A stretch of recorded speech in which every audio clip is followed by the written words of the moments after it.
Greene, the esteemed actor who was Oscar-nominated for his unforgettable performance in Dances with Wolves, has passed away at the age of 73 after a long illness. His death was confirmed on Monday in Stratford, Ontario, leaving behind an immense legacy in film, television, and theater that touched audiences around the world and gave Indigenous stories a stronger and more respected place in Hollywood.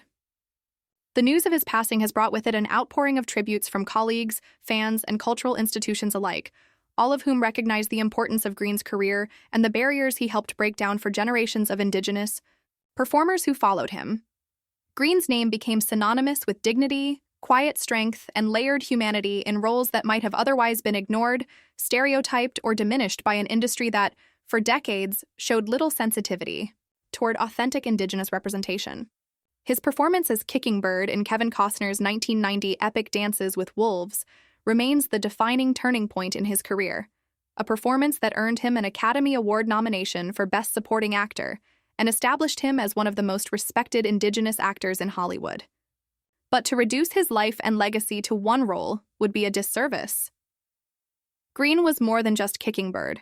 He was a storyteller, a man who navigated cultural challenges in the entertainment world, an actor who left his fingerprints on over 200 different projects, and a respected artist who bridged the gap between Indigenous traditions and modern cinematic storytelling. Born on June 22, 1952, in Oswego on the Six Nations Reserve in Ontario, Canada, Greene's early life was marked by the deep cultural heritage of his people. Growing up on the reserve gave him a strong grounding in his Indigenous identity, something that would later become both a source of pride and a challenge as he attempted to carve out a career in an industry notorious for typecasting. His entry into acting came not by chance but by an unwavering curiosity about performance and storytelling. Greene pursued formal training through the Center for Indigenous Theater program, a place where he honed not just his craft but also his understanding of how performance could serve as a vehicle for cultural expression. He transitioned naturally into stage work, where the intimacy of theater and the raw connection with live audiences shaped the kind of actor he would become, one who favored subtlety over bombast, layered emotions over caricature. By 1979, Greene had earned his first television credit, debuting in The Great Detective. The role may not have been glamorous or particularly groundbreaking, but it was significant as his entry point into an industry that was, at the time, still struggling to treat Indigenous characters with authenticity and respect. Greene himself reflected on this in later interviews, recalling how scripts were written in ways that forced Native actors to conform to stereotypes rather than depict real, lived experiences. When I first started out in the business, it was this very strange thing.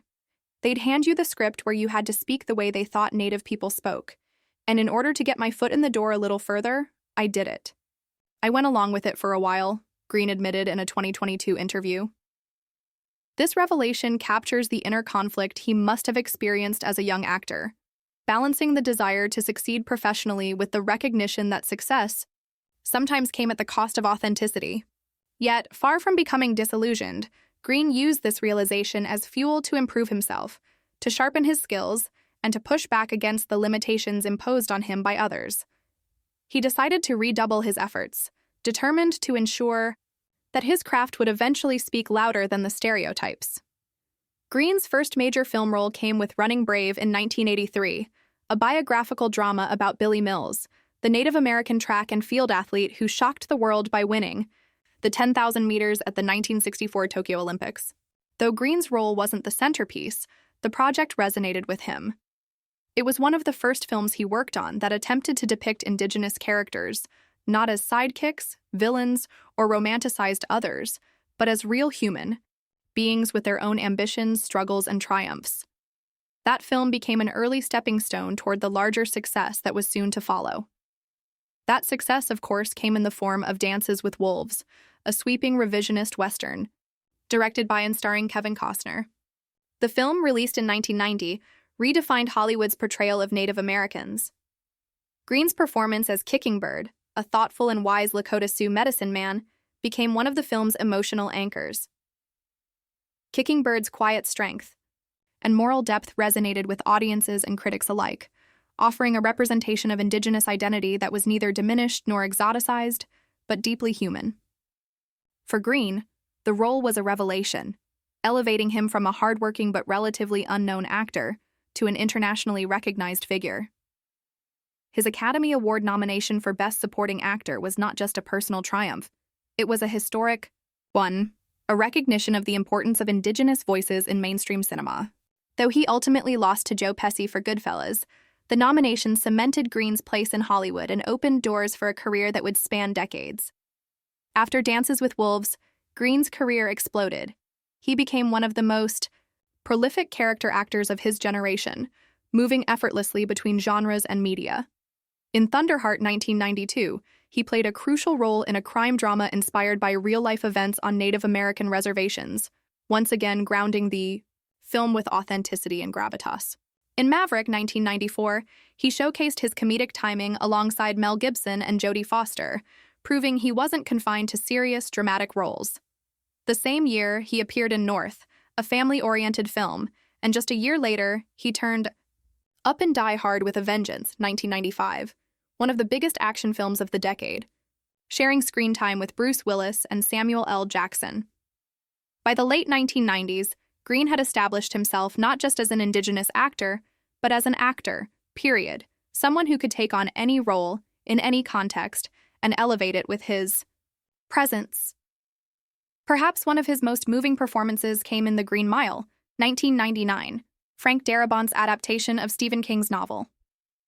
Playing Arlen Bitterbuck, a Native American inmate on death row, Greene brought quiet dignity and heartbreaking humanity to a small but unforgettable role. The film, which starred Tom Hanks and Michael Clarke Duncan, became a modern classic, and Greene's contribution, though brief, was memorable for its depth. In later years, Greene continued to expand his resume with roles in films like Skins, 2002, which delved into life on a reservation, and Transamerica, 2005, a groundbreaking, independent film that explored themes of gender and identity. In Molly's Game, 2017, directed by Aaron Sorkin, he brought his gravitas to yet another acclaimed production, proving that even in the later years of his career, his talents remained sharp and sought after. Television also became an important part of Greene's body of work. Over the years, he appeared in numerous series, from crime dramas to comedies to high-profile streaming projects. Most recently, he had a role in Tulsa King, 2024, the Sylvester Stallone-led series about organized crime. His presence on the show reminded audiences that even after decades in the industry, Greene was still relevant, still working, and still capable of delivering nuanced performances. Beyond his work in front of the camera, Greene also made his mark as a Grammy-winning artist and a respected member of Canada's artistic community. His contributions were recognized with the Order of Canada, one of the country's highest civilian honors, and the Governor-General's Award, cementing his place not just as an entertainer, but as a cultural figure of national importance. For EB's Indigenous communities, his success was more than just personal. It was a beacon, a demonstration of what was possible despite the barriers, stereotypes, and systemic challenges that had long limited representation in mainstream storytelling.